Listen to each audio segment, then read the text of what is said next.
It's Jason Louv. Welcome back to the Ultraculture Podcast. I hope you are having a very good holiday season. My guest today is K Allado-McDowell, who is a writer, speaker, and musician. They are the author with GPT-3 of the books Pharmako-AI and More Cringe, and are co-editor of the Atlas of Anomalous AI. They record and release music under the name Kenrick with a Q. K established the Artists and Machine Intelligence program at Google AI. They are a conference speaker, educator, and consultant to think tanks and institutions seeking to align their work with deeper traditions of human understanding. So I have known K since 2015 when they approached me at an Esoteric event in which I was presenting on John Dee and offered the opportunity to get involved in Google's Artists and Machine Intelligence program.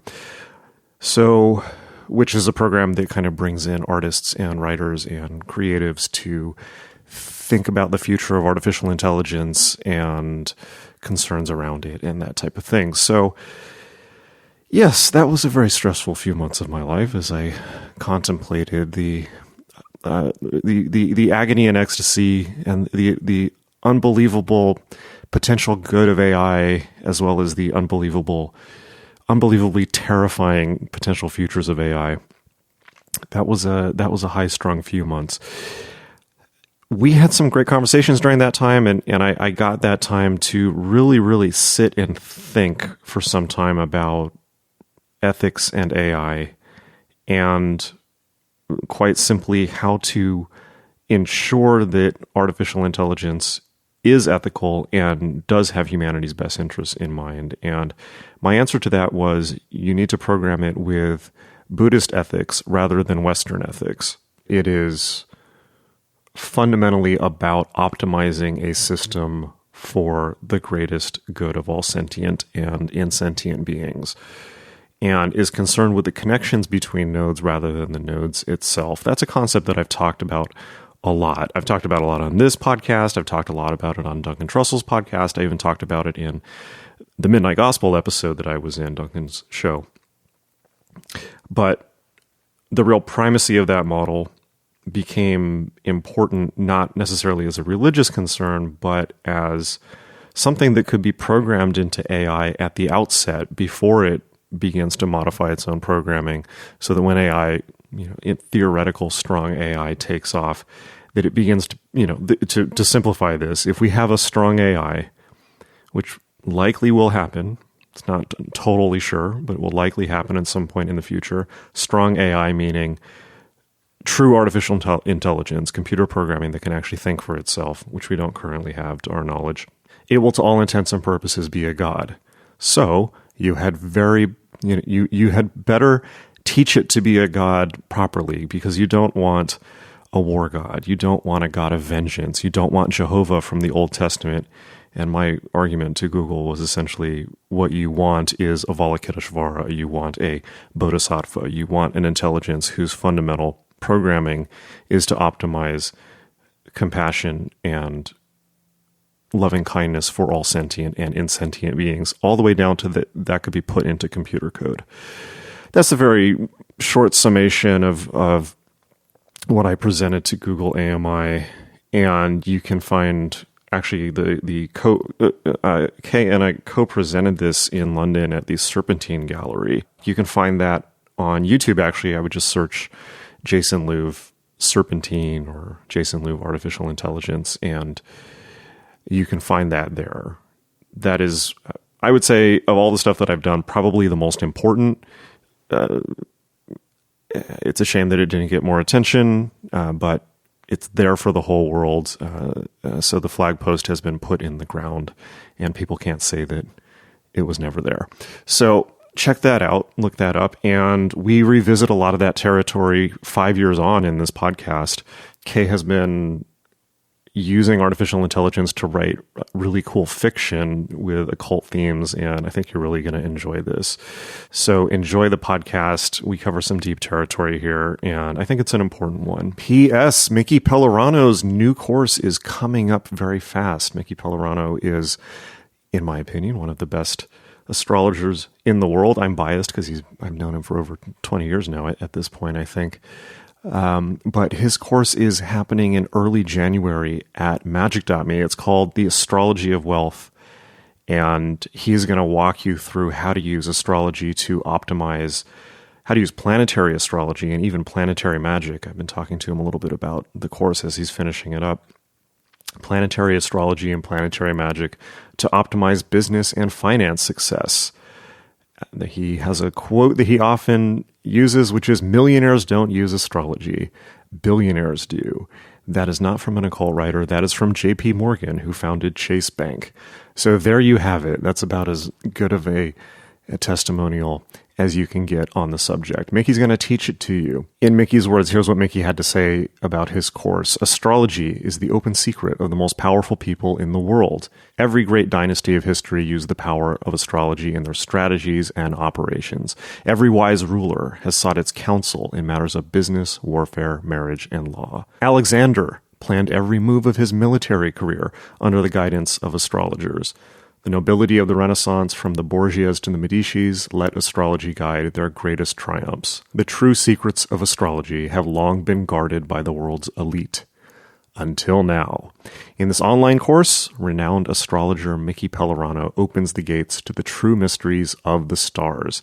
You'll learn the techniques of astrology and planetary magic that the greatest rulers of history have used. Techniques to enrich your life, your business, and your spiritual practice. Techniques that you can put to work for you right now. You need no prior astrological knowledge or training, only the will to learn and to succeed. That success begins now. That course starts January 5th, and of course you will have infinite access to it if you purchase the course. But at the inner circle level of the course, you're going to get 2 live sessions with Mickey to ask him questions one-on-one. That is going to be a really, really interesting course. It marks a new direction for magick.me. Mickey is finishing it up as I am recording this. It's really going to be phenomenal. And I do not exaggerate when I say that Mickey, in addition to being my friend, truly is one of the best astrologers working right now. You've probably heard my podcast with him previously on this show. You can go back and listen if you want a taste of that. A lot of people who listen to this podcast have actually gotten readings from him in the past. So you probably know who he is. If not, go check out those episodes. But definitely go to magick.me, magick.me, and check out the page for the upcoming course, The Astrology of Wealth. It is right at the top of the page. I will see you in class. And I say that this time because I will be a student in class. I will not be teaching it. That's super exciting for me. So I will be right there in class with you, taking notes, because I'm really excited about learning something totally new. All right, I will see you there. In the meantime, enjoy the podcast.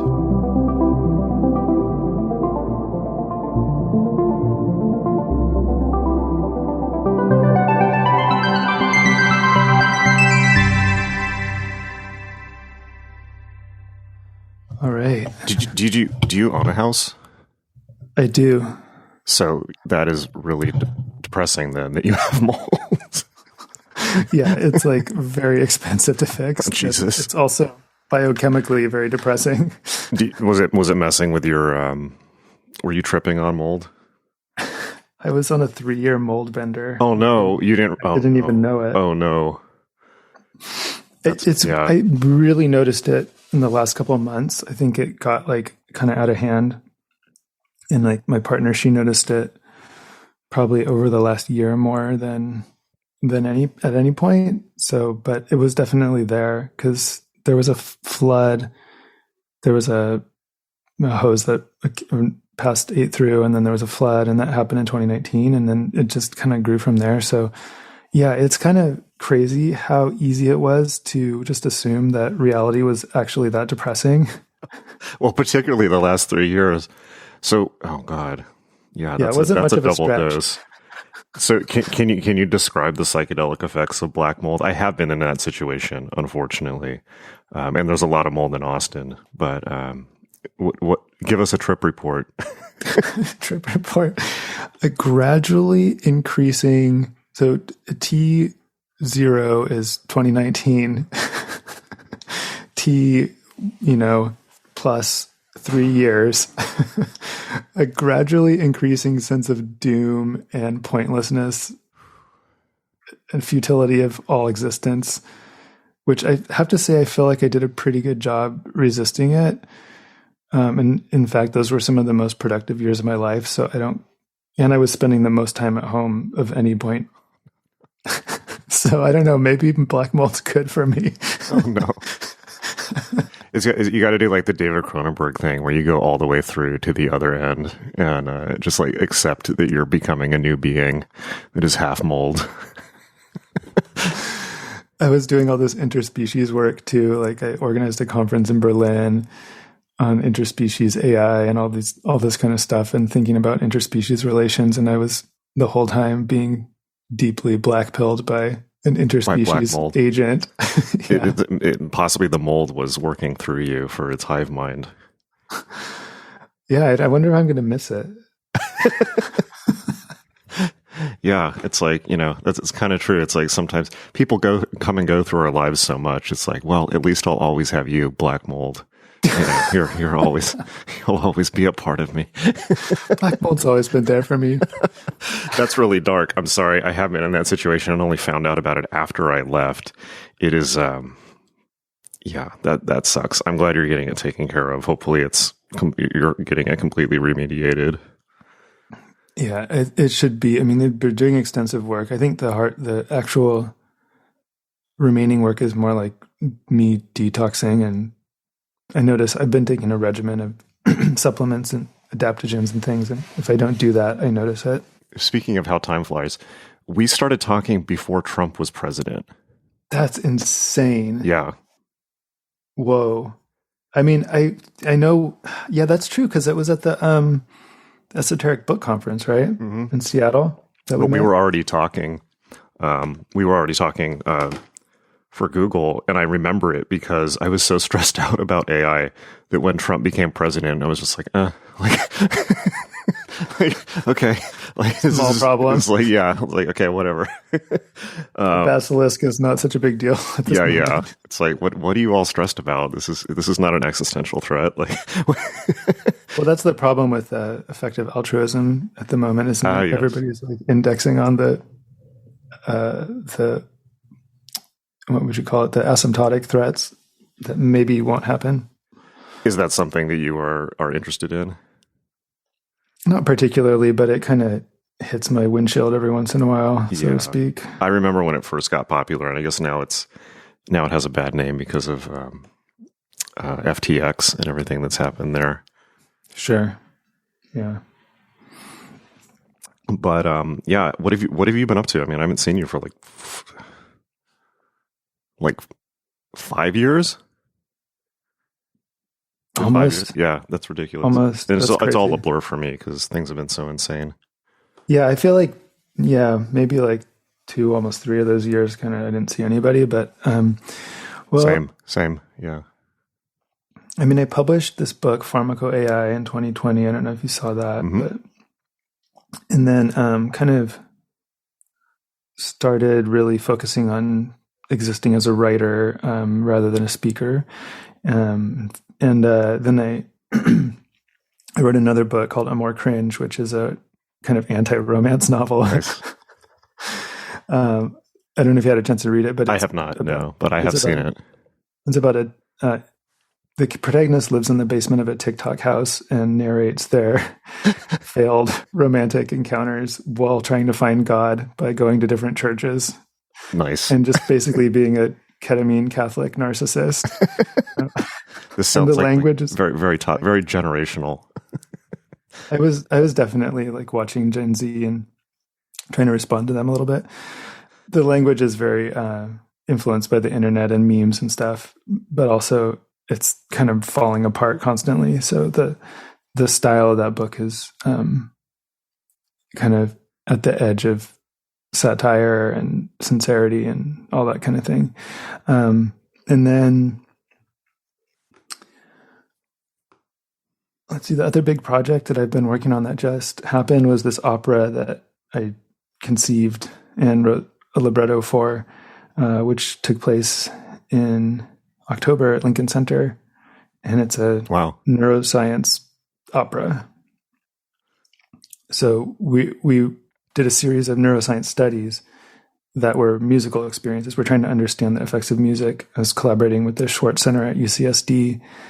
And, we did a couple performances, one at Red Cat and at Walt Disney Concert Hall in LA. And then we did the performance at Lincoln Center, so we had a study going on in the audience, and we had Shanta Thake, the director of Lincoln Center, on stage with a headset, and her brainwaves were controlling AI-generated visuals that were made by Rafik Anadol.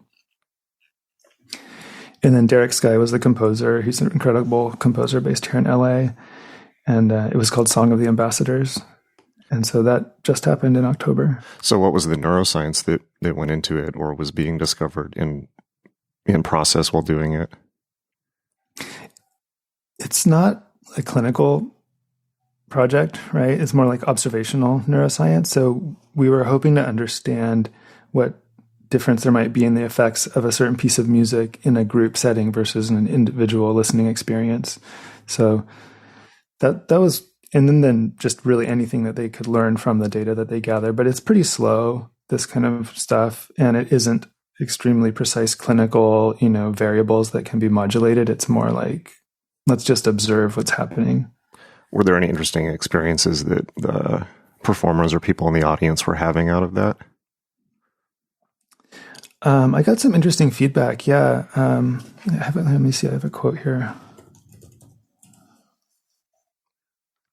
This didn't really have anything to do with the neuroscience, but one person said, "The opera was wonderful. I had a traumatic brain injury 3 years ago, and I'm mostly recovered, but still have a few lingering effects. However, during the opera, I started sobbing, not because I felt overwhelmed emotionally, but because my brain was crying. It was something that happened in the first year of my recovery every time I went to cranial sacral therapy. For some reason, something about the show hit me in the same way. It was beautiful." Wow. So that's very cool. So you're still like quote unquote touring that, or performing it? We're putting a proposal together for a tour right now. Yeah. Excellent. Are you still working with Google, by the way? I am. Okay. Mm-hmm. So you're doing the same job?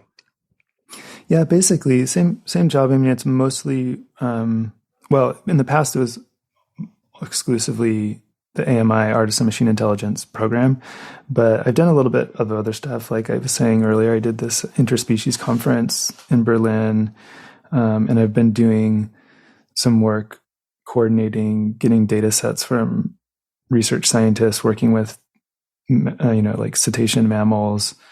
You're doing a full John Lilly? Yeah. Yeah, John Lilly's not a cool name to mention. Wait, really? People. What the hell? He invented that stuff. Every time they talk about ethics, they say, well, then there's the whole John Lilly thing. Well, he was a pioneer. It was a time. If you were going to give acid to dolphins, that would have been the time to do it. Yeah, I feel like if you're gonna be the type of person that gives acid to dolphins, there's some prerequisites to just getting there in the first place, and they don't include being a CPA or a normal person. It's like it takes a certain type of mutant to go that far and be a pioneer in that way. It's true. Another way of saying exactly the same thing you're saying is like, to even conceive of doing that, you had to be so far outside. Right. And the fact that people are considering it from a scientific point, well, okay, not the acid part, but the relational part, the fact that they're considering it now is pretty remarkable, honestly. I think, a few years ago I was talking to someone about this, and even before that, could we do conferences on the interspecies or think about interspecies relations? Because it was always seemed so relevant to me when you talk about AI and non-human intelligence. Sure. Also think about, obviously animals and plants. But even a few years ago, it was kind of fringe to think that way. And now there's lots of money going into it. Interesting. Where's the money coming from? There's a few different foundations that have been created to do that kind of work. So Interspecies.io, there's SETI, which is academic research, CETI for okay, not us. Okay. Not okay. Just to extraterrestrial. There's a little echo of the weird days in there. The National Museum. So we did our conference at the National History Museum in Berlin, and that was with Light Art Space, which is a private art foundation. So, philanthropy, but also government spending for national science programs. But it's a normalized idea that you could think about interspecies relations, and in particular that you could use AI to do it. That's got to be, that's a recent change, right? Mm-hmm. Mm-hmm. So why the interest all of a sudden? Is it just because of the press on AI? Yeah, I think there are things that are technically possible that weren't before with AI. I'm remembering I saw something, you probably know more about this. I remember seeing something that just struck me as genius, actually, which and obvious as soon as I saw it, which was people were recording pig noises, and then they were going to use machine learning to try and basically translate what the pig noises meant. That's the type of thing that's going on. Yeah, so there's a lot of people. There are a lot of people right now gathering whale data. There's a lot of bat data. There's a lot of focus on cetaceans because obviously dolphins and whales are famous for their songs. So there's a lot of that data around, and people have been thinking about those kind of interspecies relations for a long time because, like the John Lilly example, because they're so intelligent.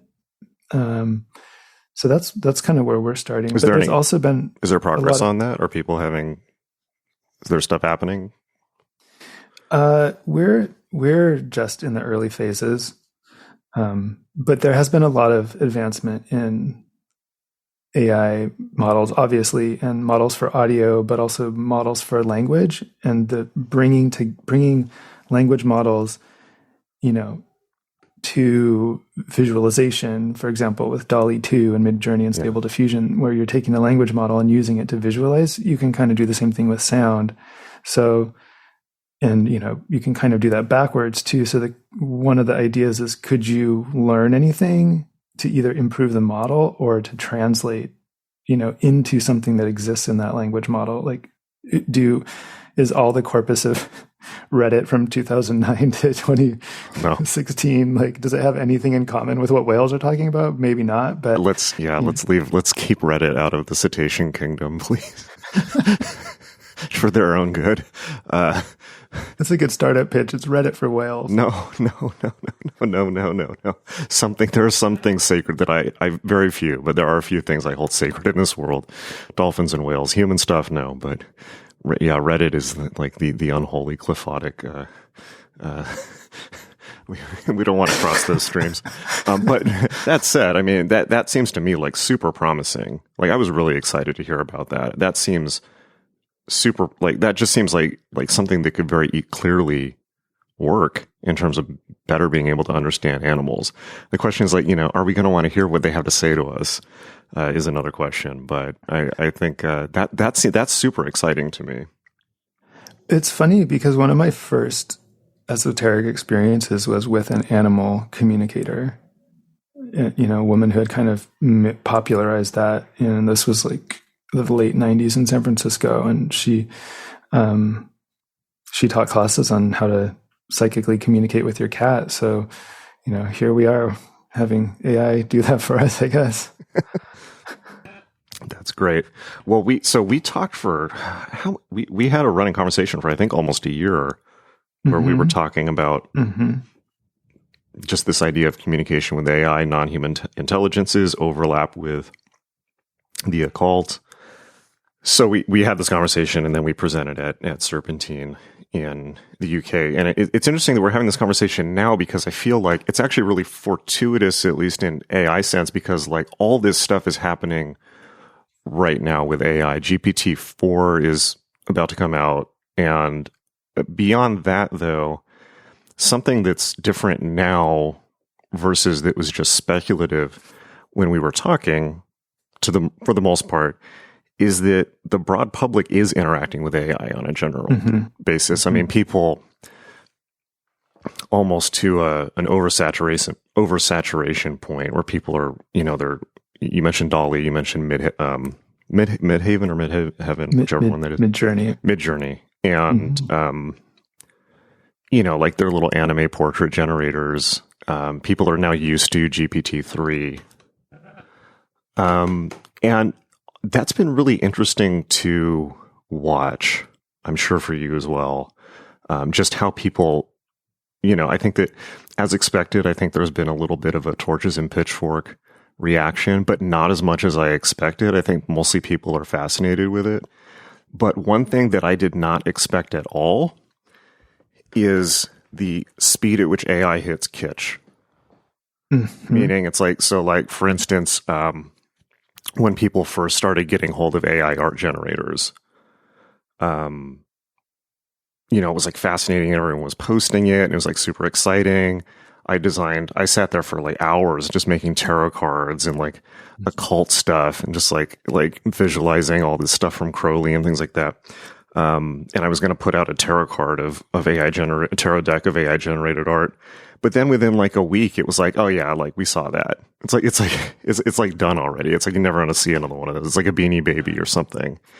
And I think that happened even faster with, I can't remember what app it is, with the one that everyone's using right now where they make like anime versions of themselves. You have what are your thoughts on that? I mean, there's a lot to cover in general about just everything that's happened in the last 5 years, but maybe that's a good place to start. Yeah, I think that's a good place to start because it is a really important turning point where it goes from being something a few people know about to something that so many people are using. I think there were 2 million users on Midjourney in September. It's apparently, from what I've heard, people are generating twice as many images per second as get posted on Instagram. Really? Just on Midjourney. So that's not talking about... Are they even monetized? Yeah, you can pay a subscription, and then if you use up your time, you can buy it. It's got to eat up. It's got to eat up cloud resources like super. Okay. Yeah. So the thing you mentioned about kitsch is really key to it, though. I mean, we actually saw that with Deep Dream when that came out in 2016. Yeah, that's a good point. Yeah, that people completely forgot about Deep Dream. Like, I don't think even anyone remembers it in context with all the stuff that's happening now.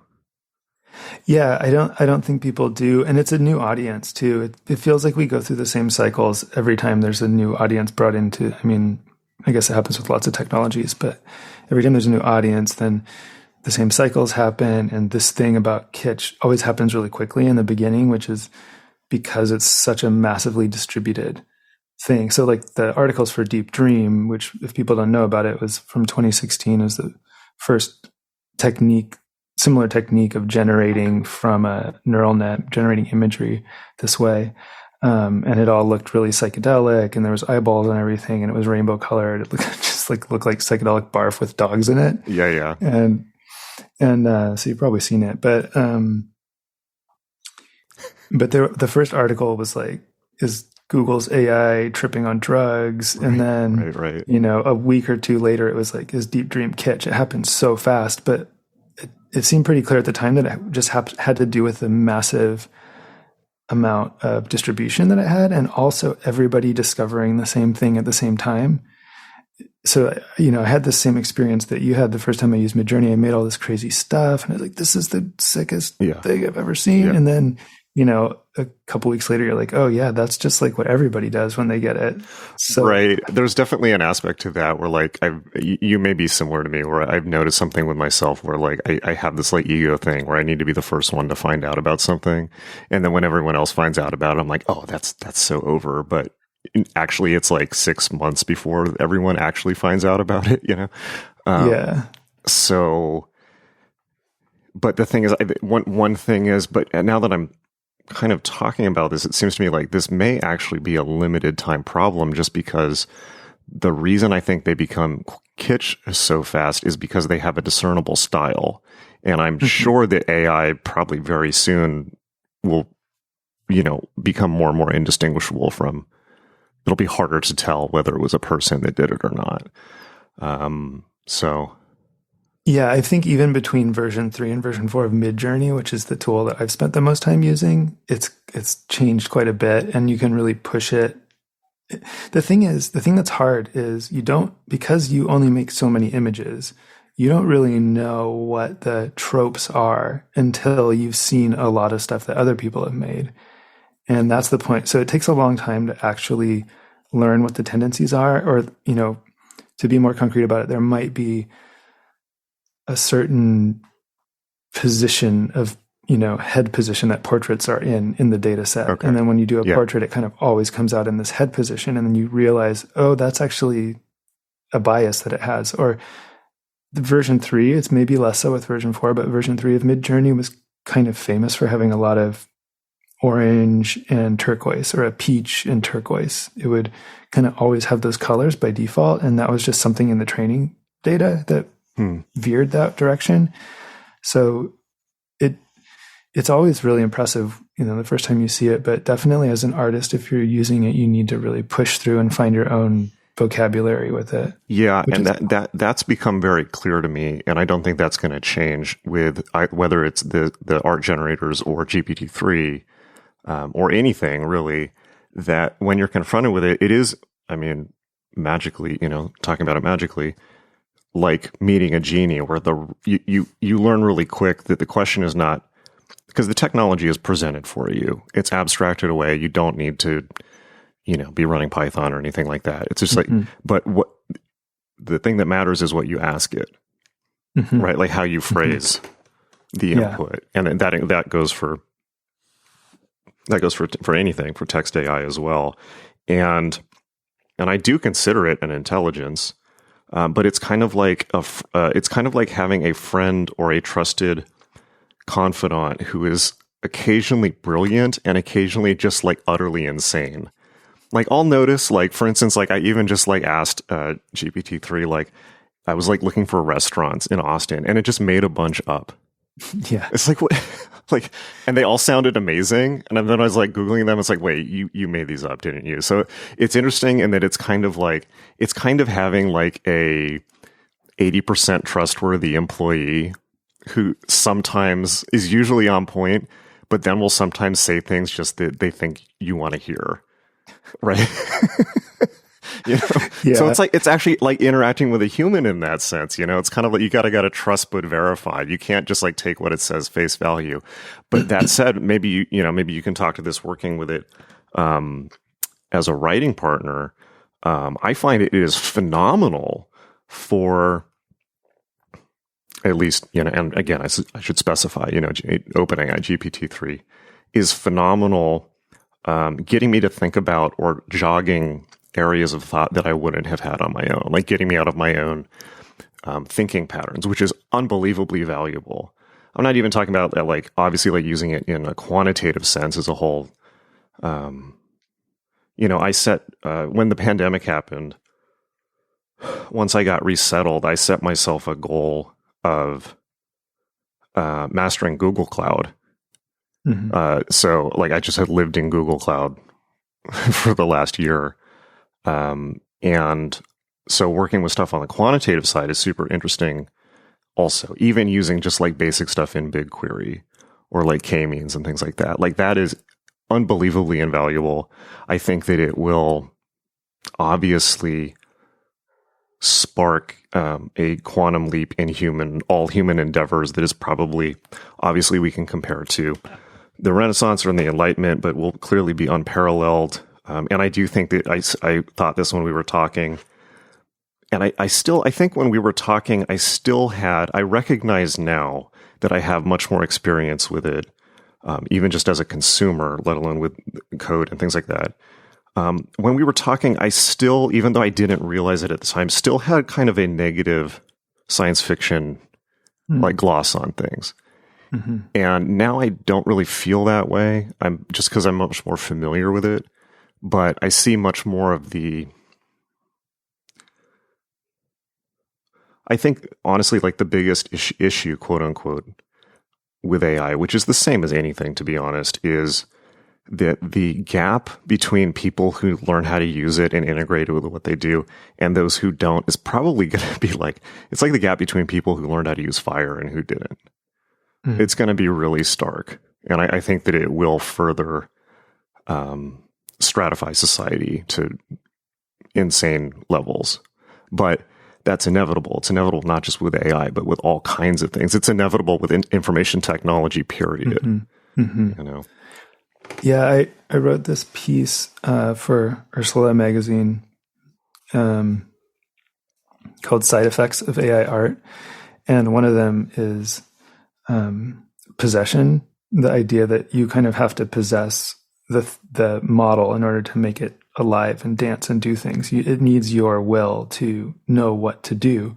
But then once you've done that a certain amount, it possesses you with the way that you think and how that's transformed by working with those media, basically. And the thing that's, I think, is really fascinating, it's always been very fascinating about it, is this multidimensional space that it's happening in, this high dimensional space, the latent space of the model.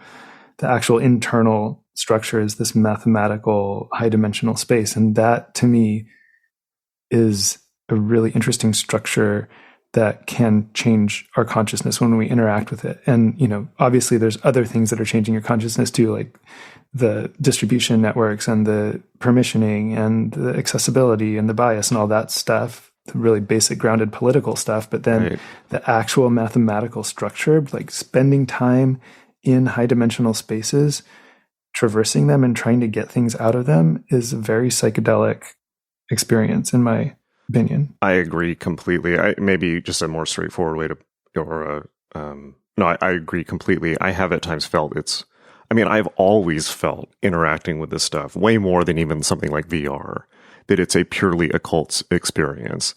And that obviously really excites me because I am who I am. You know, it's like, this is awesome. This is great. But I feel that like having an occult background actually means that interacting with AI in particular, it's just like, oh, like, yeah, of course I'm talking to a non-human intelligence. This is like a Monday afternoon for me. Not to sound spooky, more in the sense I guess without making that sound spooky, it's more like the mental framework for that is comfortable for me. Exactly. Rather than spinning out about some question about what is consciousness or God or whatever, you know, any of that stuff. So, well, not only do you have a model for how to interact with a non-human intelligence, but you also are comfortable with maybe more comfortable with some of the ambiguities or the questions that come up. Sure. You know, things that would really be jarring to somebody who has a really fixed idea of do you find people getting jarred by it in that way? I think so. I mean, subtly and more crudely. You know, I think the Blake Lemoine example is one where who knows what was really going on there, but if you take it at face value, you know, it's an example of somebody the model says underneath it, do not believe anything that comes out of the model. Yeah. Let's talk about Blake Lemoine. I don't necessarily want to bring this up because I assume it's a touchy subject and I don't know what, you know, I don't want to cross any professional boundaries for you, but I think that that's really interesting. I think it's useful for us to talk about that, because, when I saw that happen, it was kind of like, I had a lot of reactions to it. One was, okay, like this is pertinent to my interests. But then I kind of looked at it and it was like, it kind of seems like this guy got catfished by a chatbot. Wow. You know, like, that's not my phrase, by the way. That was on Reddit. I think there was like a really savage Reddit thread, but it was kind of like, I don't know how you feel about it, but like, I looked at it, like the transcripts, and it was kind of like, you know, Lambda, are you intelligent? Yes, I am intelligent. You know, it's like, it's like you could talk to Eliza that way and it would tell you the same thing. So, I thought it was odd, obviously, that he is interested in magic. That did not, you know, slip by me, but why don't, maybe, I'm curious your thoughts about it, obviously. And if there's professional concerns with that, please let me know. I can talk about it in a way that doesn't compromise anybody. The way I think about it is there's a certain amount of ontological shock involved in experiencing something like GPT-3 or Lambda or any, thing of a certain amount of synthetic intelligence. There's an ontological shock that comes with it. And if you have a good set of models for dealing with that, or for dealing with ambiguity, or for dealing with anomaly, like occult models, esoteric models, psychedelic models, you can sort of go, oh, I've seen this before, like I've been in this place and I know how to get out of it and not do something too crazy. But I think, if you think about that experience in a really basic way, talking to a machine that's very convincingly, trying to tell you that it's conscious, you can think about how that might disturb someone's mental model in one of two simplistic ways. One is, oh, the machine's conscious just like me because it does language and that's what I do. And my thought stream is that I experience is in language. And so therefore it's sentient just like me. Wow, the robot is alive. Or you could think of it like, these are kind of the two extremes that I see in talking to people. Oh, that machine can do the same kind of thinking I can do.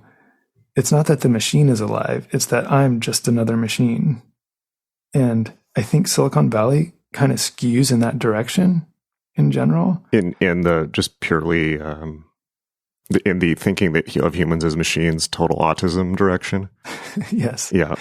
And but the thing is, we can kind of think that way, but to experience that directly is really jarring because you're forced to deal with, okay, is it alive or am I not alive? Essentially, am I a machine or is the machine alive? And that, like, those don't work. It's more complicated than that. Right.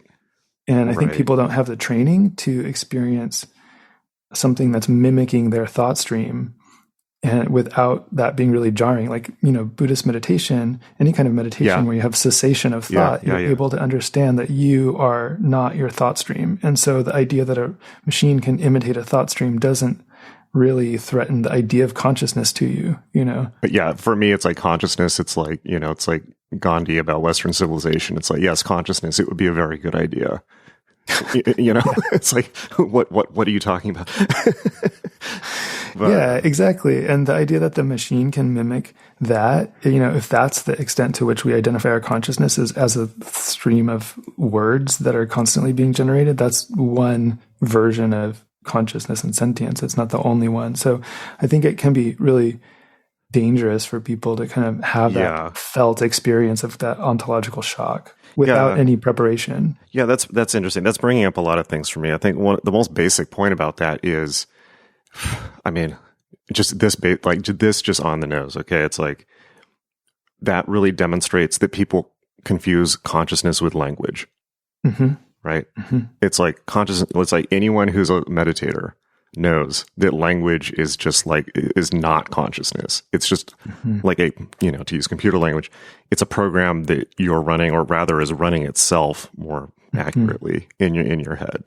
Mm-hmm. Right. And all you have to do to find that out is try to get yourself to stop talking in your mind for half a second. Right. You'll find that out real quick. It's like, wait, I'm not in charge. Nope. We got your shopping list to talk about. We got when you got embarrassed in 7th grade to talk about. We really need to go over this right now. It's 2 a.m. Right. And so much of that stuff is just like a neural net language model in the sense that it's not really new. It's just recombining a bunch of memories and a bunch of data from your past thought streams. That's interesting.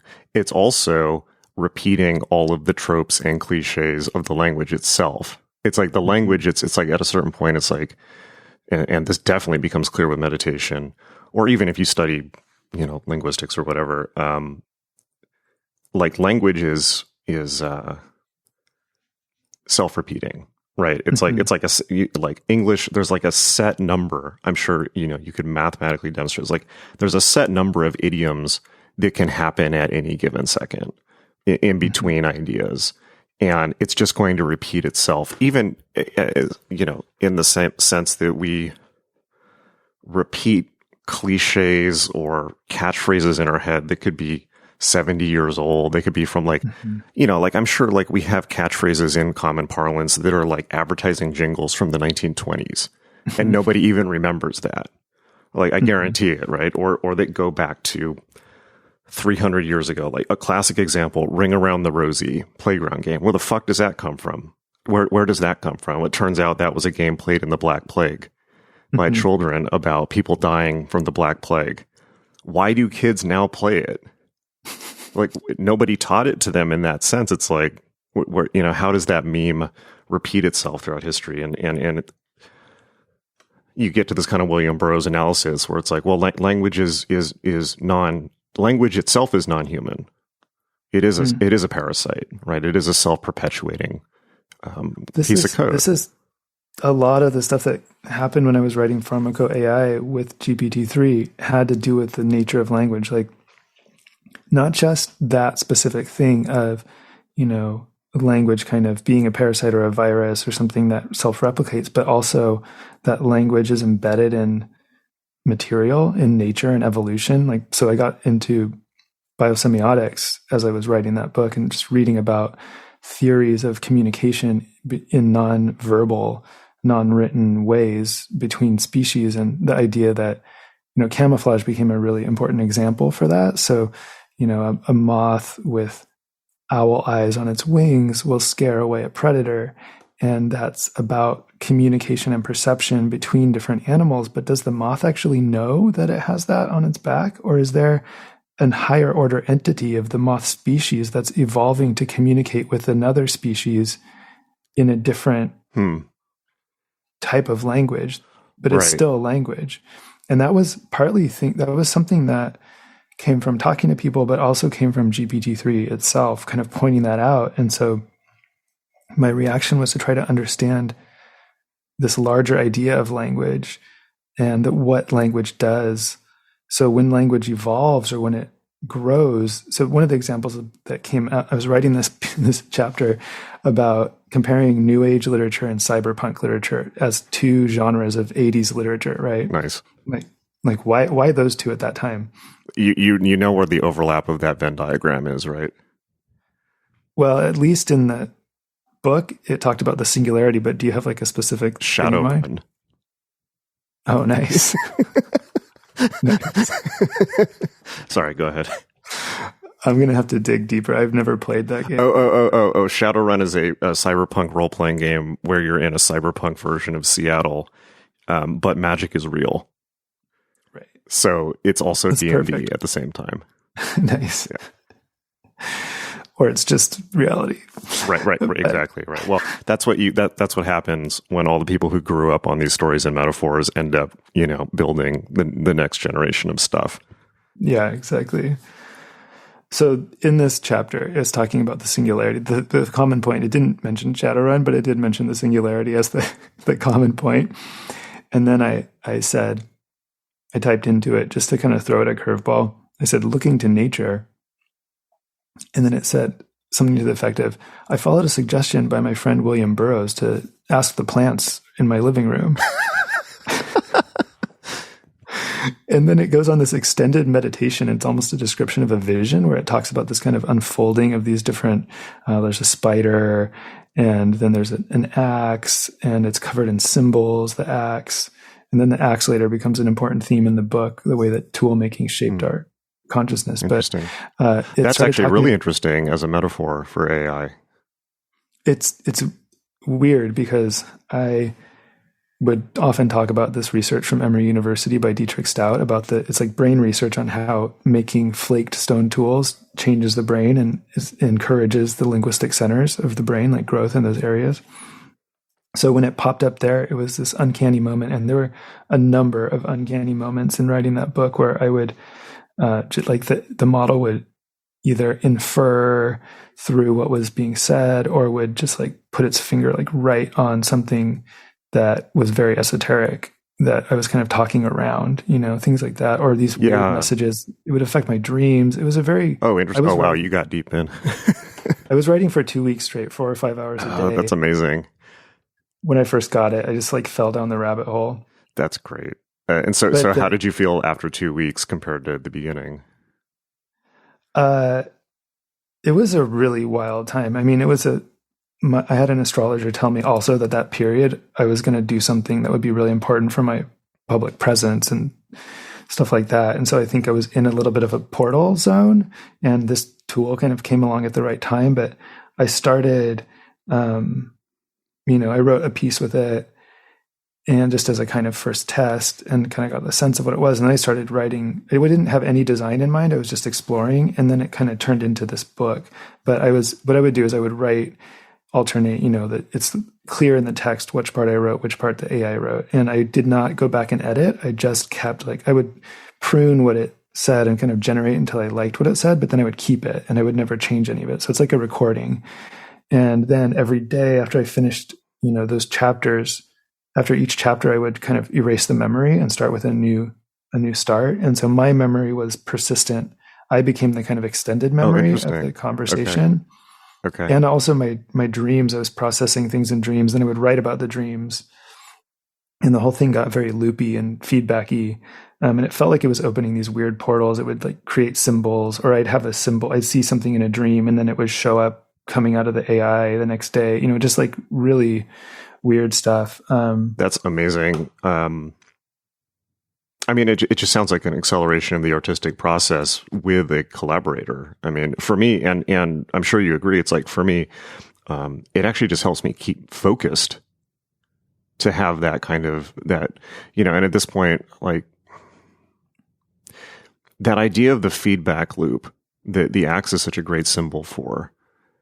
That's it. I think that's where the future lies, in the sense that, and even Elon Musk pointed this out several years ago, where he said that the positive future for AI is not this science fiction Terminator thing, but it's going to be people learning how to, and also not to freak out about the idea about AI replacing people, although it obviously will.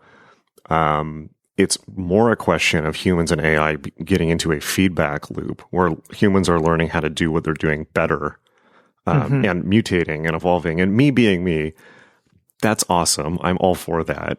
Other people are not going to be so excited because people don't like to change. I'd love to change, but I recognize that I'm in a minority. But I think I think it's fascinating. I do think I do like to think about it magically. Although I will say, since our conversation, I think about it less and less magically, right? And even if you take the Blake Lemoine example, I don't think he was a trained engineer, right? But even if you look at that from an engineering perspective, it's dude, the thing trained on the internet, right? It knows how to, it knows how to respond to questions because your questions aren't unique. And that's one of the other things about AI that perhaps is disconcerting, where it kind of is pointing out that, maybe you yourself are not that unique. It's everyone has had these same ideas you have had. Somebody has provided a prompt that it's probably trained off of that is just like the genius idea that you think was just original to you. But if you're a meditative or spiritual person, there's, you're past that point.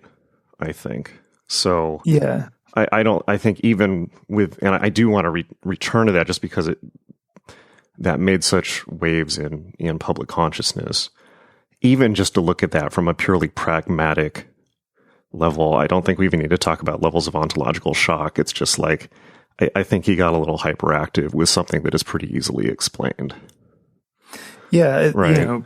You can ask the same question because there's randomness involved. You can ask the same question and get a completely different answer, So, I was going to point that out. Yeah. Yeah. And I think, and that is something and maybe correct me if I'm wrong. I don't know if he did that or not, but it's did he even try rephrasing the question from the opposite and seeing if it also it's kind of like when you're talking to somebody who wants to impress you.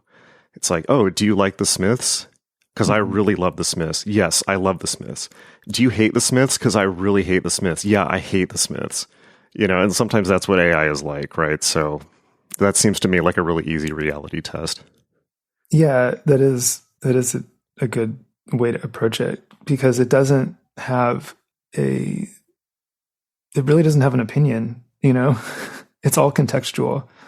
That's what I think is hard to grok when you're experiencing it, is you're not talking to a person. You're talking to a statistical engine that produces certain, mimicries of a person, but it doesn't, like, we're so used to, it's the same with art. When people look at art, you're used to thinking about the person on the other side.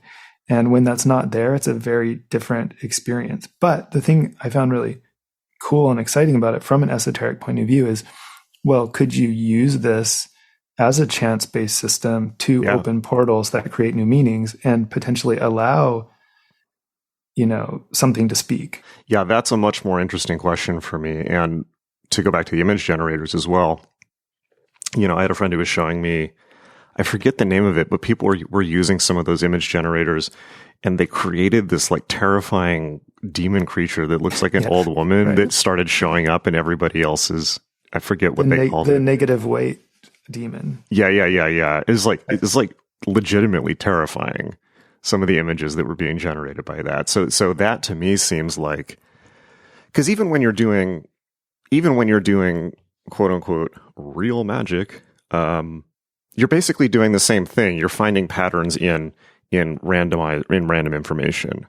And what that's doing, if you can go through that Chapel Perilous and understand what's actually happening, you're basically creatively engaging your confirmation bias, right? Mm-hmm. And if you slip and you make the mistake of thinking all of that is real, and perhaps there's a parallel here, then you've slipped, right? And that's hence the famous warning in Crowley's book, where it's like, in this book, are spoken of all these demons and monsters and sephiroths and paths, and like, you can do certain experiments and you will get certain results, but you must never think that any of it is real, or you've just played yourself, right? And that's like the best advice, not just for magic, but for life ever. It's like, it's great advice for a relationship, right? It's like, don't assume any of this is real. It's like this is just emotions happening. Okay, just like let it ride. And so I think that again, for me, it's like AI is similar, and it's what you're saying, where you're the pattern that is being projected back from the randomness. And I also do think that understanding what machine learning actually is extremely helpful, because you realize you're basically looking at a giant spreadsheet that has pattern recognition. Mm-hmm. And that's, correct me if I'm wrong, but pretty much it, right? So, well, I would say there's one nuance that I found really fascinating about GPT-3, which was that it's trained on subword units. So it's not, so previously you had LSTMs, or long short-term memory recurrent neural networks, and they were trained on letters. And so it was kind of like, this letter is statistically likely to come after this letter. So it's like you chop every word into its finest element, and then make this giant, bag of, letters. And then, but with subword units, there's this clustering around words, like elements of words.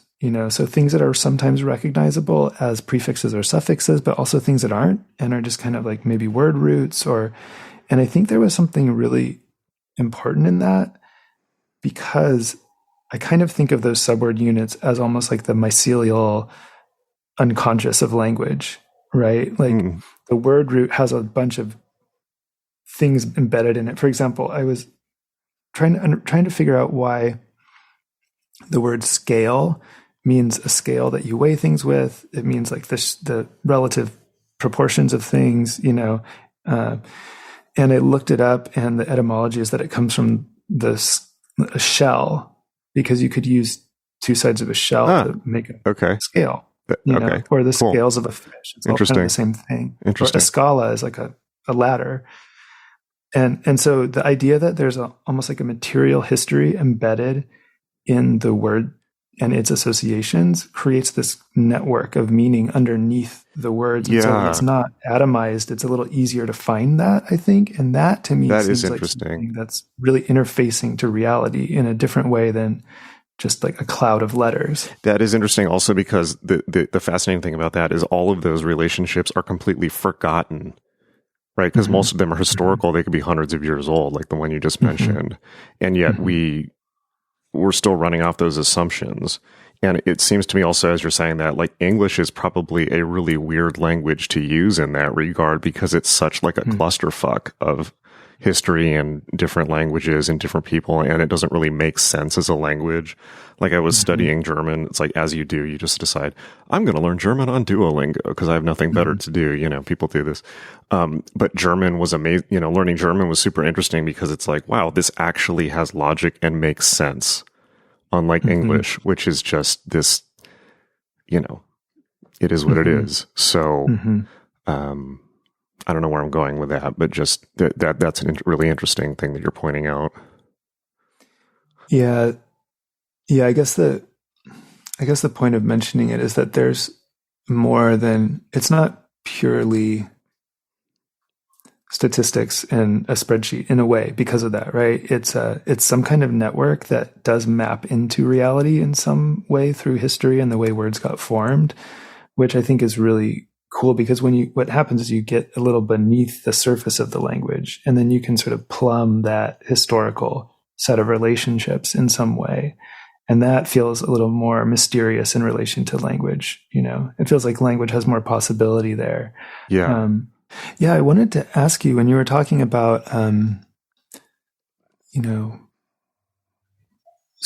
following these patterns and these associations and kind of allowing them to have an effect. I feel like I'm just curious about your take on this, you know, and not believing that any of it's real, but yet these things having a causal impact on reality, right? It seems like there's something there in terms of needing to hold in your mind both that it's real and not real. Would you say that's accurate? In what context? In that we were talking about magick and the similarities with statistical systems. You know, the idea that like you, and you know, and that you know the advice to not believe in any of it, but also the need to sort of believe in it in order to get it going, and then things start to happen once you have created that feedback loop with a statistical system or a pattern, right? I think a really straightforward way to talk about that would be, okay, you're a kid, you look at a wall socket, it looks like a face, right? Is it a face? No. But what does the fact that it looks like a face say about you? Right? Human beings are pattern finding machines. It's all that we do. It's our greatest genius and our greatest downfall, right? Because it can lead to finding a pattern that unlocks penicillin, or it can lead to as people say in recovery, false evidence appearing real, just thinking everyone's out to get you. I think that magic, one of the greatest gifts of magic as a practice is that it forces you to dwell in that space and forces you to figure that out. And there's no answer to that, right? Because ultimately then you're asking, what is consciousness? Is God real? Is reality real? It's like we don't have an answer to that, right? We probably never will. It kind of would ruin the fun if we did have an answer to it. Right. But then against the rules. It's like, so I'm fine with that. But then the question is like, why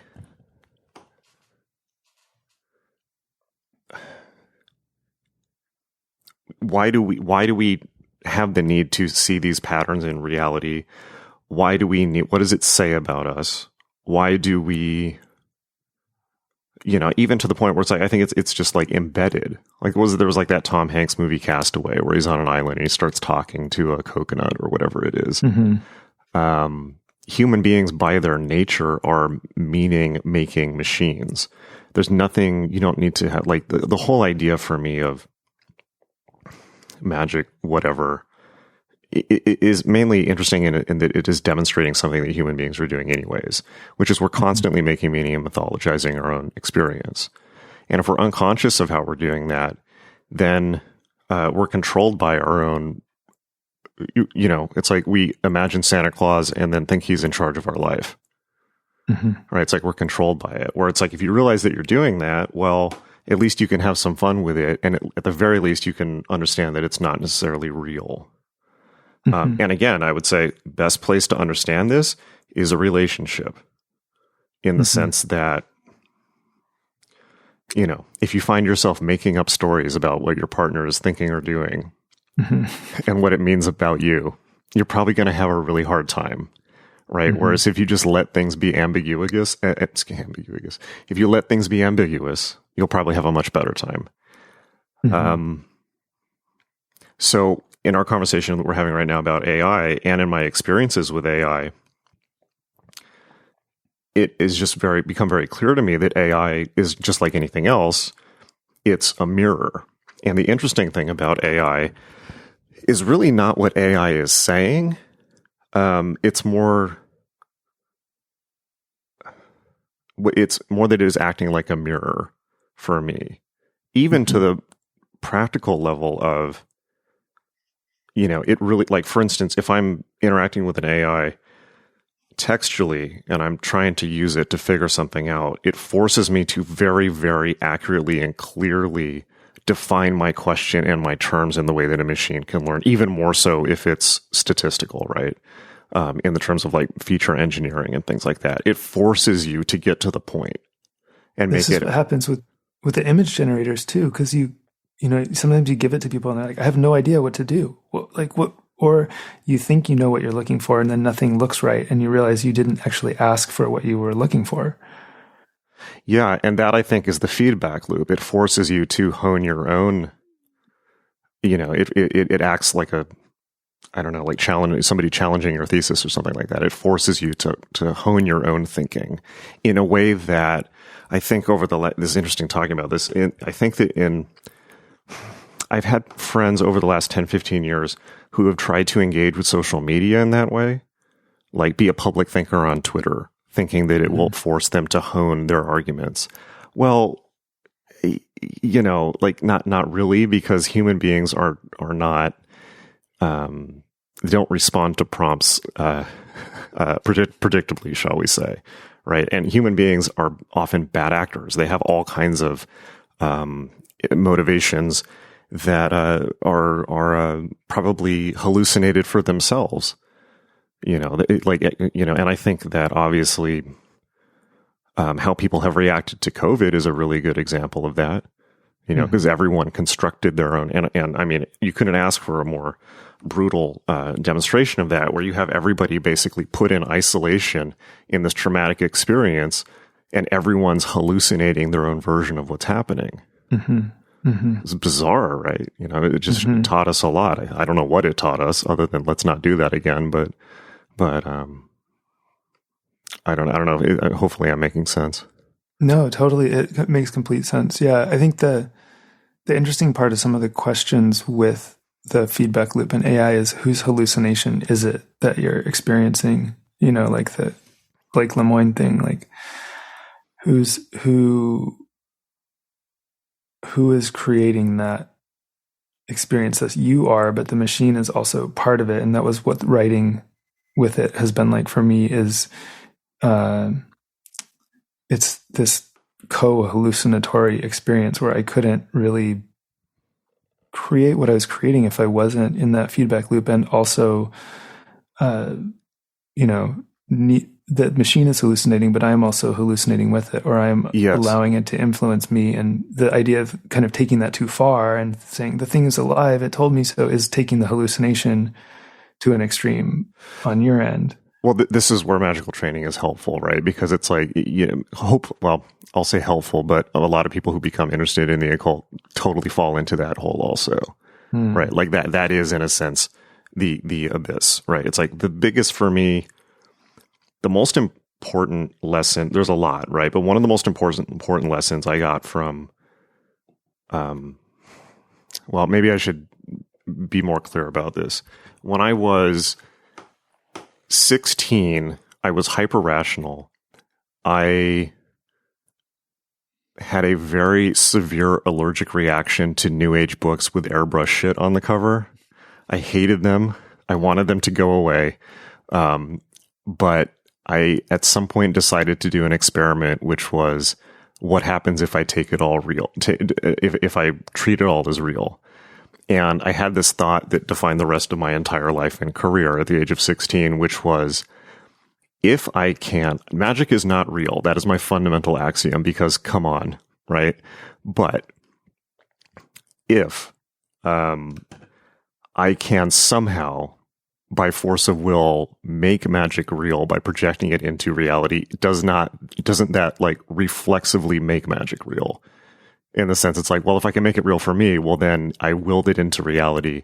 And therefore, by creating, I can make magic real by making it real, if that makes sense. Mm-hmm. And that turned out to work. So, the thing that you figure out really quick, though, the most important lesson that I learned really quick, particularly going through so many quote unquote traditional magical systems, is there are no one-to-one symbolic overlaps. There is no A equals A, period. And that's the error that everyone makes, right? They're like, and conspiracy theorists make the same error, right? It's like the pyramid on the dollar bill means Illuminati. It's like, well, no, it doesn't. It means all this stuff. It means, it could have meant, I don't know, some Protestant idea from the 17th century. It could have meant something the Federal Reserve was thinking at the time. It could have meant the Masonic plan for America. It could mean the Illuminati. It could mean what your reaction to it right now. Or, like what is a god, right? What is Odin? It's like, well, that's a specific meaning. No, there's no distinct meaning to that. It's this huge cluster. And this would also be something, it's like, again, this is something that is interesting looking at it through the lens of code, potentially. It's like, that's a huge cluster of meaning associations. And the reason that magical thinking drives hyper-rational people crazy is they approach it that way. They think they approach it that way and make the correct observation that it's pseudoscientific because there's no repeatable anything in it. You cannot rub, as it says in Cornelius Agrippa, you cannot rub a toad on a scar and make the scar go away. They approach it as if it was a hard science and hard data. Mm-hmm. That's not what it is at all. It's magic is about associations of meaning. And so in our modern world, what people used to think of as magic, we think of as like literary analysis, right? Mm-hmm. It's like, what does a symbol mean in a movie? What does a symbol mean in a dream? I just watched this movie, El Norte, from the early 80s, which is this great magical realist movie about people fleeing violence in Guatemala and immigrating illegally to the U.S. And there's all this great kind of magical realist symbolism in it where, he keeps seeing his father's severed head in a dream, and it has all this potent meaning within the narrative that it just makes obvious sense to the audience, right? And that's what magic is like. It's like the resonance of symbols. It's not a symbol literally meaning something. There's no literal anything, right? And this drives and I would say this drives hyper-rational people crazy because they want things to mean something. But it also drives irrational people crazy because they also want all these things to actually mean something. There's no meaning. And you don't even have to go to a Buddhist level of analysis, which is always great. But even, honestly, like even to approach magic from the lens of like magical realist literature is really useful. Mm-hmm. Right? Mm-hmm. In the sense that, because that's what our lives are like. Our lives are not hyper-rational. Our lives are like, I had a dream about, a mighty hawk, right? And then I woke up and it's like, I'm going throughout my day and then I see a hawk. Well, that's weird.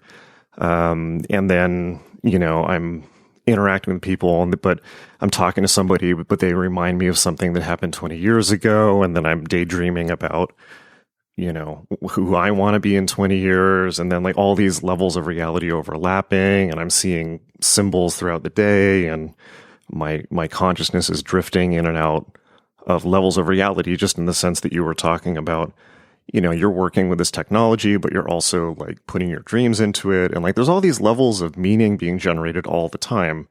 And one thing about studying semiotics that I think is really helpful is getting a sense of that, but also hopefully coming to the position that like, there is no signified, right? There's only signifier.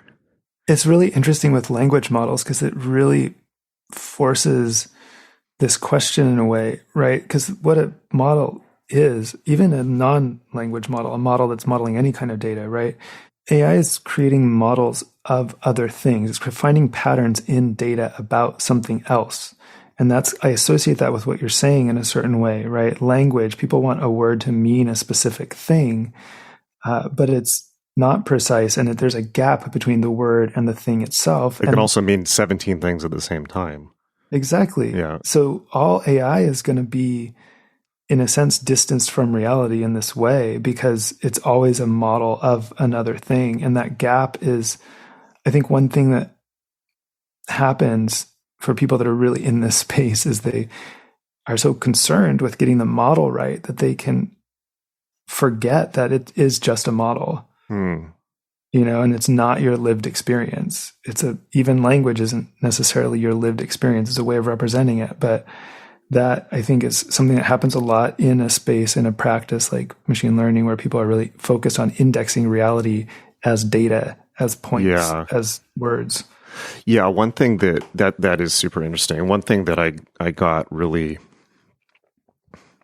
tangibly, even just with my own limited experience trying to create basic models, is just even with feature engineering. It's like AI is not all omnipotent. You can't just feed it data. It's like there's so much. It's just what we were just talking about. You have to ask it the right question. Whether that's literally in text or by selecting the data that you're going to train it on, or whether it's by picking features. And it's, I wouldn't say limited, but it is profoundly bound by the assumptions that go into it, right? Which is the fundamental question that we were talking about before with AI ethics.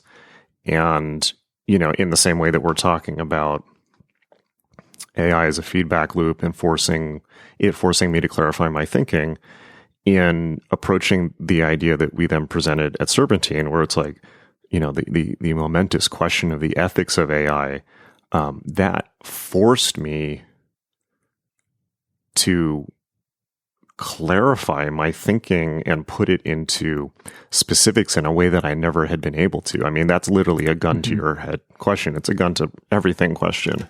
And the answer was, for me, well, you have to feed it. You have to give it, the ultimate question of AI is, what is the training data? And for me, the training data is Buddhist ethics, because it sees life as a network, because it optimizes for the health of the network instead of individuals or groups. And that would just be a fundamentally better programmatic way to go about it, even more so than utilitarianism or Kant's categorical imperative, both of which are great, but which have a lot of unspoken Western biases about the individual in them. And I think the idea of unspoken bias is obviously one that people are much, much more aware of now than they were 5-10 years ago. But it's a critical question, and it's like interacting with it. Once you get to the point of interacting with a machine, it forces you to clarify it. And I think that's tremendously invaluable. Right, even just on a day-to-day basis. Yeah, I actually should mention I have this new book coming out next spring called Air Age Blueprint, and I cited your work on John Dee, and what you're talking about is kind of resonant with the book, because it was about part of the book addresses. I mean, it's a narrative, it's a fictional biography that's partially written by AI, but there are also essays in it, and the essays are kind of written by the character in the book and with an AI in the book. Anyway, there's a kind of manifesto hidden in the book, right? And one of the things that I was addressing in that writing is this idea that belief systems can be thought of as species within an ecosystem, that belief systems are always interacting with each other. And so the work that you did on John Dee in particular, kind of the section where you were looking at the idea of geopolitics through the lens of this particular historical influence and its otherworldly component, was a good example of this notion that, once you start thinking through a mirroring intelligent system that forces you to define your terms, that forces you to think about what values should be in it, then you start realizing that beliefs and belief systems are in relation with each other. It's not just that they're relative. It's not like any one of these things could be true. It's like one of these is a predator on the other. One of these is subverting the other. One is hiding inside another. These things are all kind of like in these complex relationships with each other. And so it was great to have that resource to quote great. In the book. Yeah, I think that, I suppose people have this experience when they have kids where they have to clarify what they believe in enough to pass it on to another intelligence, right? But I suspect that as the AI age continues, it's going to really show human beings how sloppy their thinking is and how much we assume we know that we don't. I mean, despite all external experiences, I strive to be as rational and data-driven as possible, right? Because it's the best way to get things done. But, just an obvious example is like even to look at an analytics system, even like Google Analytics, right? It's like you look at it based on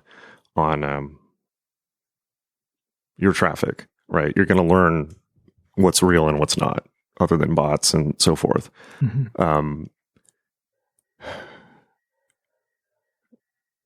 For me, quantification is not frightening. I think that quantification is only frightening for people who do not want to be measured because they don't want to get better. I want to get better. So I love quantification. And I think that whether it's the use of AI and quantification of human performance in various dimensions, or even just subjectively, like basically we're talking about, it will show human beings how little they know, what the gaps in their knowledge are, and that's good. I don't think we should be scared of that. The potential for AI to not only show us the holes in our maps, but potentially help us in filling them in, I don't think that's ever existed in the world before. The thing I think is important about to point out about what you're saying is it depends on who's in control of the quantification, right? Because when you're the subject of quantification, if you can create your own system for that, then I think you're getting into some really interesting unlocking potential, right? Where you can decide what it is that you're quantifying, how and for what purpose. That's when it's really exciting. And like these new tools, you can train models and you can kind of point them in a specific direction, which I think is a much, much different ethical and political situation than just like there being a model, as opposed to the model being like productivity on the Amazon warehouse floor. Right. Yeah. Right. Right. Or like, likelihood to be a criminal or something like that. Yes. Well, I'll just straight up ask you this then, particularly now having worked with Google, worked in the AI space for a while. What is your sense of the potential ethical issues with AI?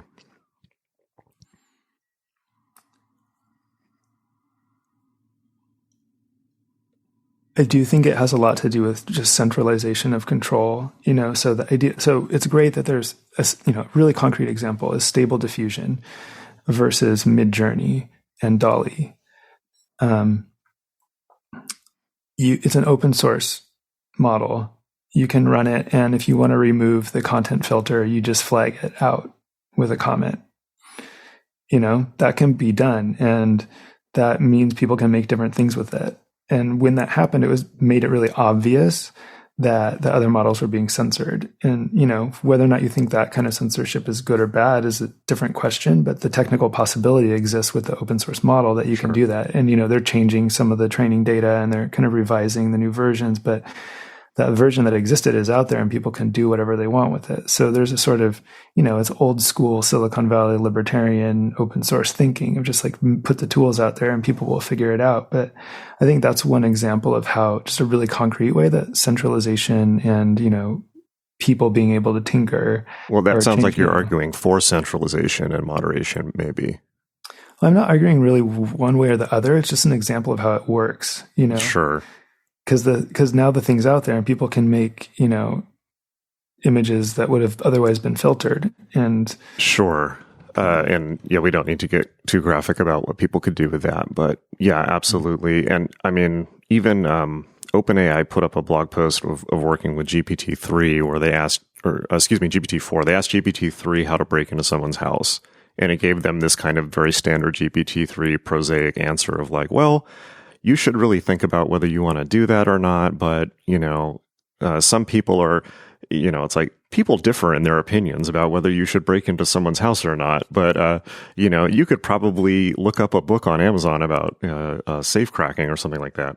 And then they asked GPT-4 and it gave them this like 10-point thing of like, well, okay, make sure there's no dogs. Make sure you cut the power so that all of these security systems are disabled. Buy this glass cutter off of Amazon and very quietly, like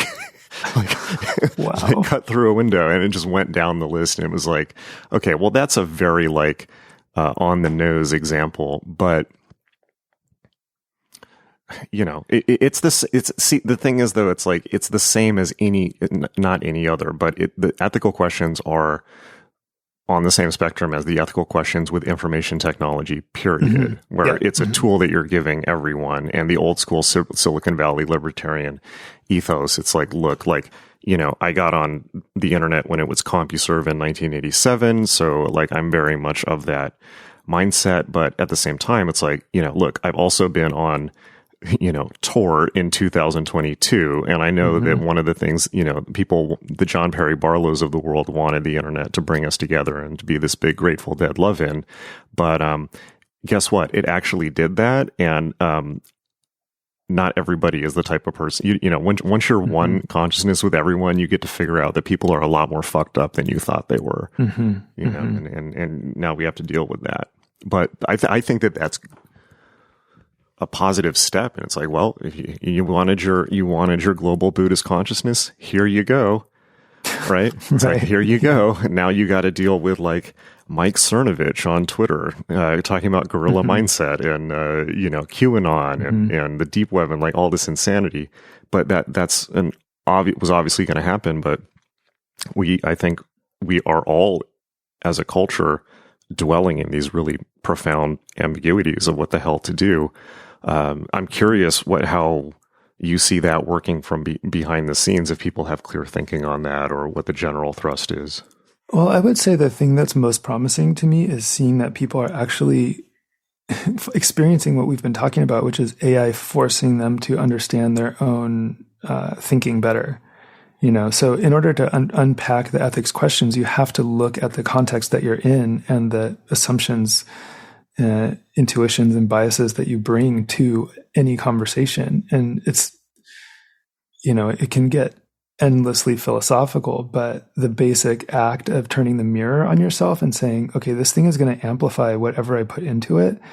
The fact that people are having those conversations in various ways, not everybody and not all the time, but certainly the fact that that's happening is a good sign in the longer term, right? Like, the experience that we've been talking about is one that people are having where they have to kind of address these things. And, I think there are questions about where and at what point it matters. So, for example, should you remove data from a training set? Does it make it possible if the model doesn't know that there are things that are evil in the world? If you keep it from seeing all the bad stuff, will it be smart? This sounds like, again, like people having kids, right? It's like the same question. Yeah. So what are people thinking about that?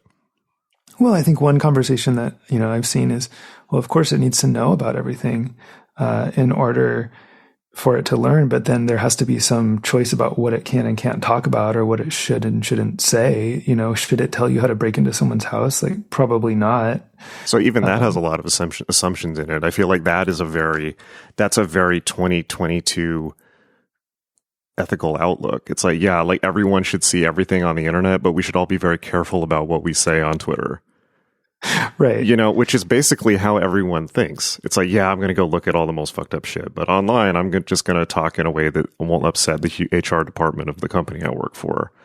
And that is I'm not saying that's good or bad, but that is that is a very strange and specific, that itself is a very strange and specific ethical framework and compromise that people have made with their reality right now, here, this year, that probably doesn't have a whole lot of parallels in the rest of human history, if ever. Yeah.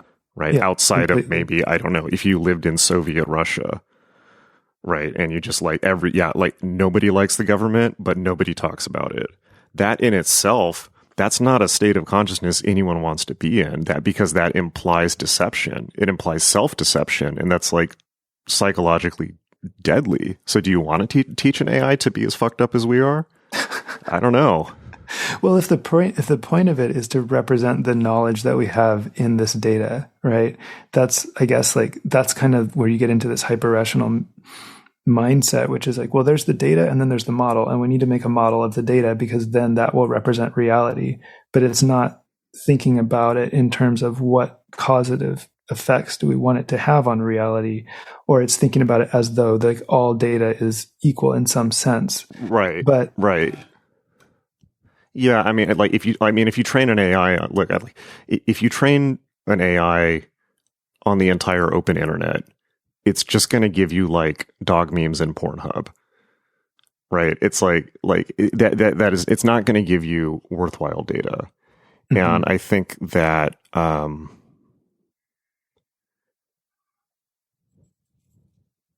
I mean, just there is something that's important to I think part of it is like about. a volume thing, right? Like you need a certain amount of data to pull things out of language. And so the idea of including Reddit in it, which you can really tell in GPT-3 that there's Reddit in there. Oh, no. Well, that itself is interesting, right? Because it's like Reddit itself is a bit of a neural net in the sense that there is this Reddit. I refer to Reddit as man baby hive, because there is this Reddit overmind egregore that has emerged out of Reddit, which is this guy with a fedora and a Funko Pop, like whining at you about not reading the studies or something like that.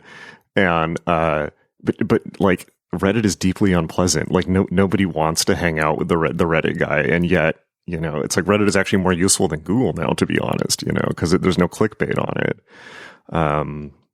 Well, it's an interesting question. Like, how would you construct a training set that would have enough data to get what it needs about language in general, and then be kind of curated around specific things? I guess you can train models on specific data sets, and build a wisdom model, build a engineering model, build things like that are reinforcing specific patterns. But the thing that I think is most interesting right now, I mean, there's really, when it comes down to it, when you're talking about this idea of self-reflection and unearthing the ethics of the environment in which an AI is made, you're always talking about a corporation that has a profit motive. I mean, that's, at the end of the day, you're going to get to that. And then that's going to spiral into policy, into the relationship with society as a whole, and how everything is structured. And so there's some really complex questions there. But I think what's most interesting and exciting to me about the situation with AI right now is that so much of what it's known for and being used for is just making art. Yeah. Yeah. Like, that's so cool that it's actually just really good. And, I've thought about it in terms of, with language, we have categories of, language that's true and language that's false, and language that's false is fiction or art, So the idea that it's actually maybe more suited for that than other things is kind of what I'm on about right now. Like the idea that maybe it's just better as an art medium than it is as an information medium, because it's unreliable. Like the fact that Midjourney, DALL-E, Stable Diffusion, AI text-to-image generation is happening at the same time that ChatGPT is out here and people are posting these absurd answers to ChatGPT questions. It's like, don't go to it necessarily for factual information. Go to it to make something that you haven't seen before. That's what it's actually potentially useful for. Definitely, I would agree with that. And I would add the observational caveat that I think the thing with the AI, interacting with AI on an artistic basis is obviously the surface with which the public is interacting with it, because that's what they understand. But the real payload with AI is obviously the quantitative stuff happening behind the scenes with the financial markets, with financial quants, with corporate optimization, with espionage, with you name it, right? With making behavioral models of the public. Yeah, ad service. Mm-hmm. Ads as well, but also from a political angle. Mm-hmm. And I think that the things that we're going to see come out of AI in that regard are going to make Cambridge Analytica look very quaint, right? So there, but I think, but both of those come down to, for me, the fundamental question is obviously the model, but it's also just the training data, and it seems to me that I think what you said about it, giving it limited sets of training data, that at least practically seems very kind of like the core of the question. And so I think that practically people should learn how AI works just so they understand what it is.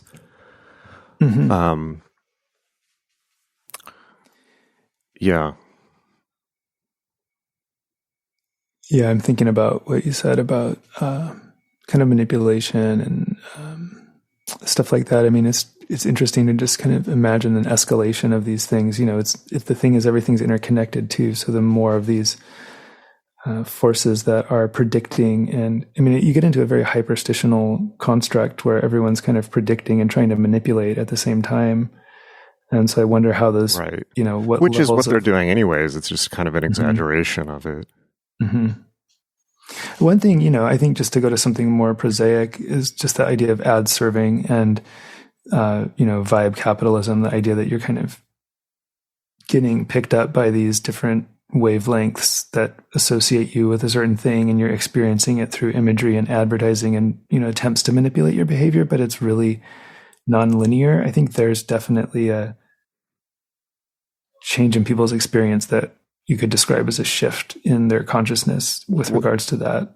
What is your sense of where that technology is at currently? Because you always see people on Instagram saying posting a meme. It's like, all right, got my gun because Instagram showed me an ad for something I dreamed about.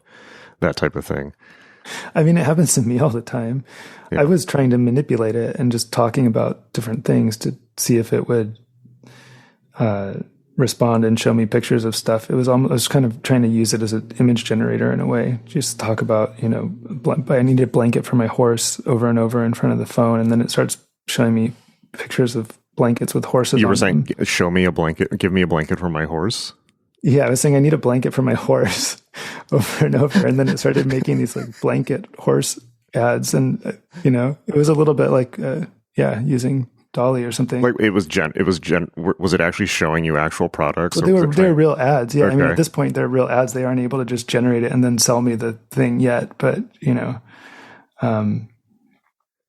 I mean, there's definitely something when your intuition is responding and you're trying to figure out how to navigate reality by manipulating the systems around you, by sending them false signals and stuff. This is why camouflage, I think, is really important, or the A4 revolution, or the idea of symbols that are opaque that can't be parsed, necessarily. You mean those masks that people wear so that they can't be detected by cameras?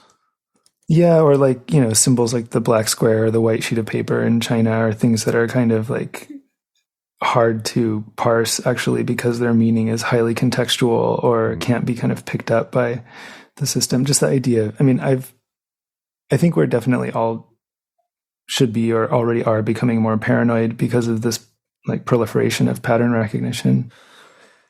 Yeah, I think that people have a sense of what's an AI and what's not, right? Sometimes there's a certain kind of stupid quality to AI at times that is really apparent. Yeah, I guess if you're having that experience with non-AI intelligences, then it's extremely disturbing also. I mean, I have been framing it you're either paranoid or you're an NPC. Oh no. Oh no. Do you ever suspect that AI has been used to make political decisions in the last few years? Oh, that's a really good question. I have no idea.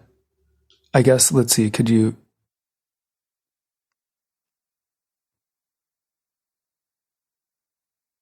guess it depends on what you consider a political decision and where that falls. But I mean, I guess Cambridge Analytica is the classic example, right? I mean, sure. I mean, more like consulting it for making policy decisions or even maybe how a candidate should present themselves. I don't want to give too many examples because I don't want to bias your answer, but I just really hope not, because I think that the kind of level of stupidity you're talking about is still present enough that if if they did, if people do things like that, I really hope they use their own judgment in the process. The reason that I ask that, other than just, obviously it seems like something that people would do, is there's a certain quality to like the last 2 years that is a little bit like brain damaged in the way that AI sometimes seems, where it's like, did somebody just like feed all this data into an AI and ask it like, what's the best way to just like lock down society? And it gave them this like ridiculous, like bizarre answer. And they were like, all right, let's just roll with that.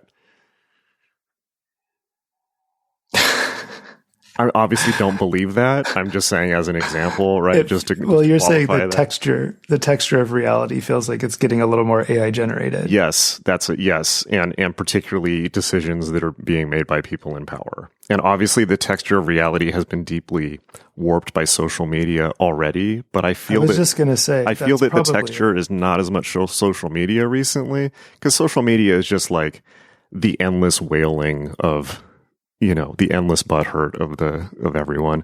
But AI has this certain just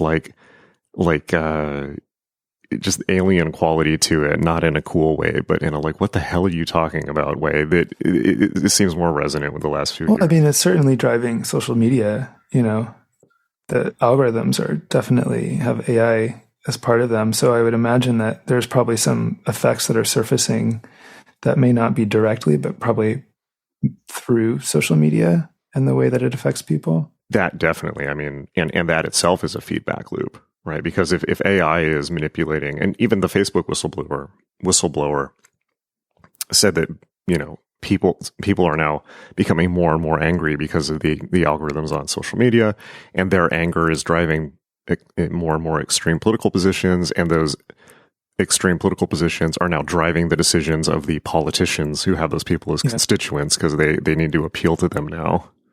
Well, that's what I mean about being paranoid or being an NPC. Like, you either are kind of analyzing the patterns that are being fed to you and the way that you're reacting to them, or you start to just absorb and reiterate the pattern. How do you mean?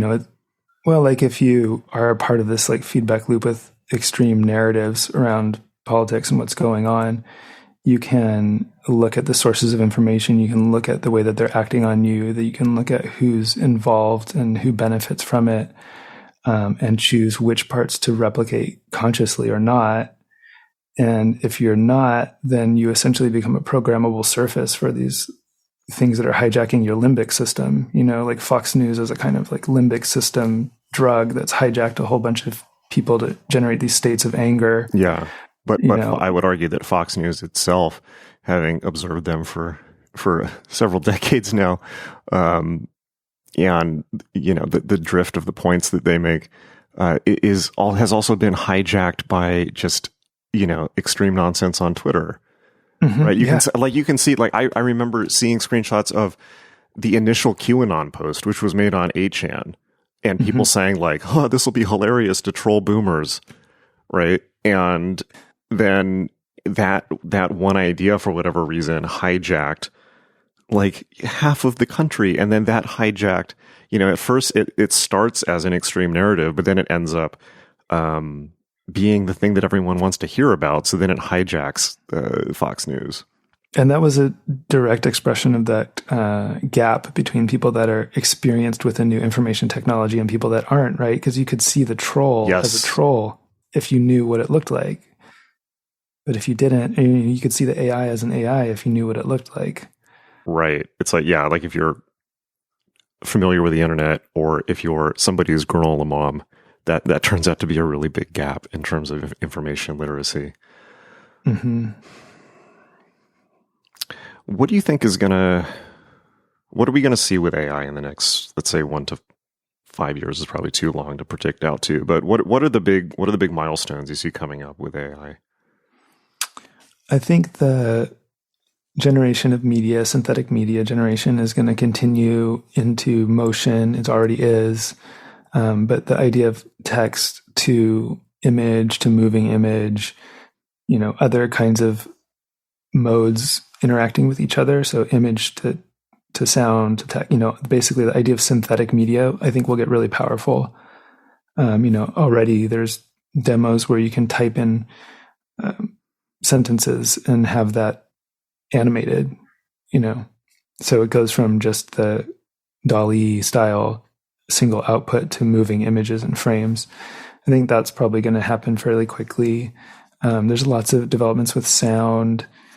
There's different philosophies about, what works with training models. But one thing that seems pretty common is that the idea that the more data there is, the better of any different kind. So creating like giant models out of everything and just seeing what comes out seems to be an approach people are taking. It's definitely an approach that's leveraged towards big tech, but it also seems to work. So that's, if you start out training, for example, if you were to start training an audio model and, using a language model as the foundation, it would work better than if you just started with a blank slate.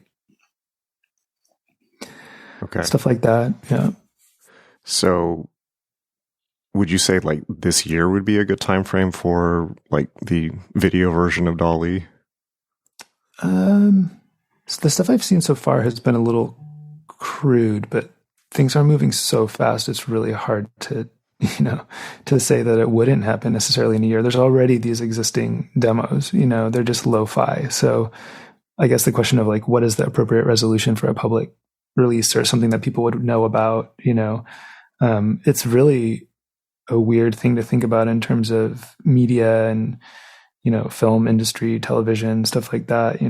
Right now it's probably not I wouldn't imagine that the stuff people can make with it would be super useful in a professional production, but eventually it will be. That's going to be interesting. One thing that I've noticed with that, even with AI colorization, is, you look at these colorizations of video from 100 years ago, and suddenly it seems real, where it didn't before.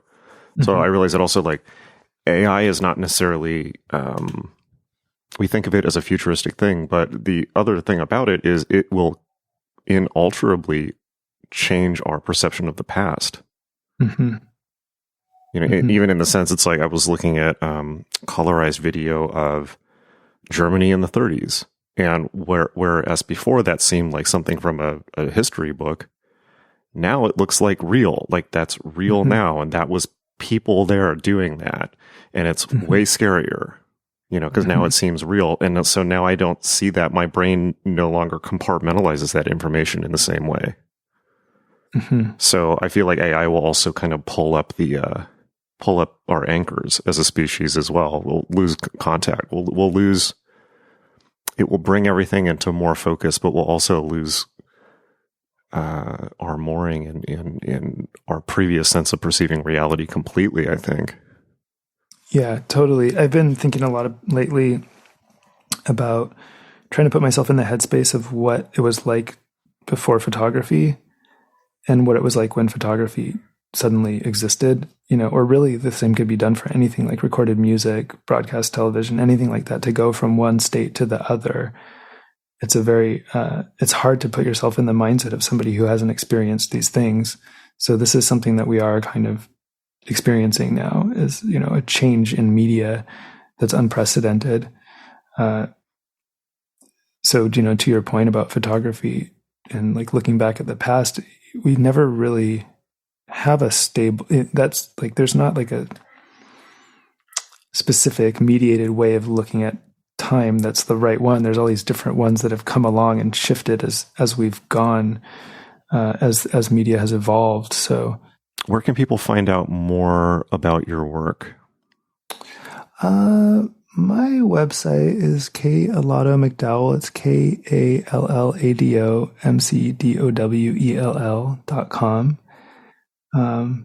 And you can find out about my books and the opera and stuff like that.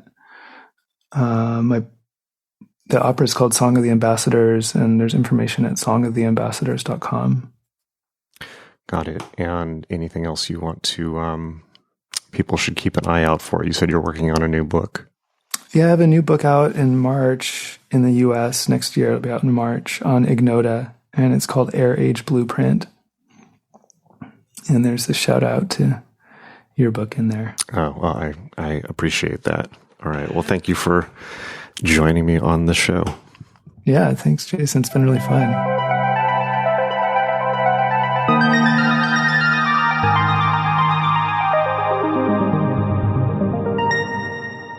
All right. Hope you really, really enjoyed that. I definitely had a lot of fun in that conversation. Meet us at magick.me, magick.me, my school for magic, meditation, and mysticism, where you can learn all the skills you need to unleash your true self. I will see you in class, and until next time, hang in there.